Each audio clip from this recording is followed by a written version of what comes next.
আসসালামু আলাইকুম। আজকে আপনাদের সাথে একটি চকলেট কেকের ডিজাইন শেয়ার করব। আগে চকলেট স্পঞ্জ কেকটিকে আমি 2টা স্লাইসে ভাগ করে নিলাম। আপনারা চাইলে 3টা স্লাইসও করতে পারেন। এরপরে এর উপরে সুগার সিরাপ স্প্রেড করে দিচ্ছি।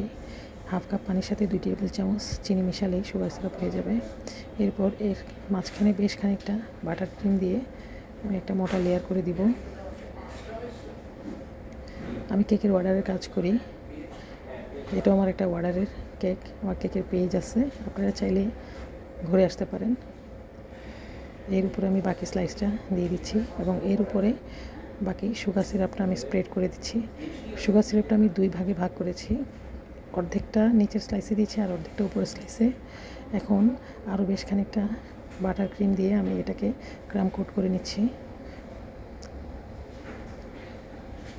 তারপর পাইপিং ব্যাগের ভিতরে আমি বেশ খানিকটা ক্রিম ঢুকিয়ে কীভাবে লম্বা লম্বা পাইপ টানছি, পাইপের মতো আপনি একটু দেখলেই বুঝতে পারবেন। চতুর্দিকে এটা দিয়ে এবং উপরে বেশ খানিকটা ক্রিম আরও দিয়ে একটা স্ক্র্যাপার দিয়ে আস্তে আস্তে করে এটার একটা ফিনিশিং টানবো। আপনারা দেখলেই বুঝতে পারবেন কীভাবে করছি। হালকা হাতে স্ক্র্যাপার দিয়ে আমি সাইডে ফিনিশিং দিলাম এবং উপরে ফিনিশিং দিচ্ছি। ফিনিশিং দেওয়ার পরে আমি সাইডে একটা খাঁজ কাটা স্ক্র্যাপার দিয়ে হালকা হাতে একটা বর্ডার ডিজাইনওয়ালা বর্ডার টেনে দিচ্ছি।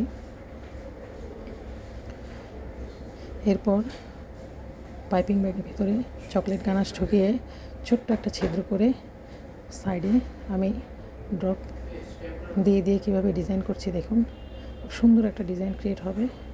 এর উপরে আমি বেশ খানিকটা চকলেট গানাশ দিয়ে স্ক্র্যাপার দিয়ে হালকা হাতে আস্তে আস্তে করে স্প্রেড করে দিচ্ছি।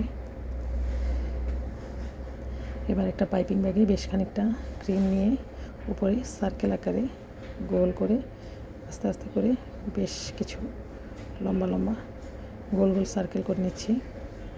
এর উপরে আমি 1 mm নজেল দিয়ে কিছু ফ্লাওয়ার করে দিচ্ছি।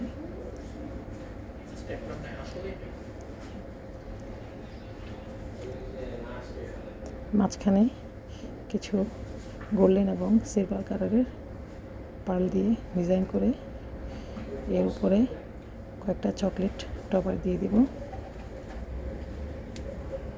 এটা আমি ডেলিভারির জন্য রেডি করেছি।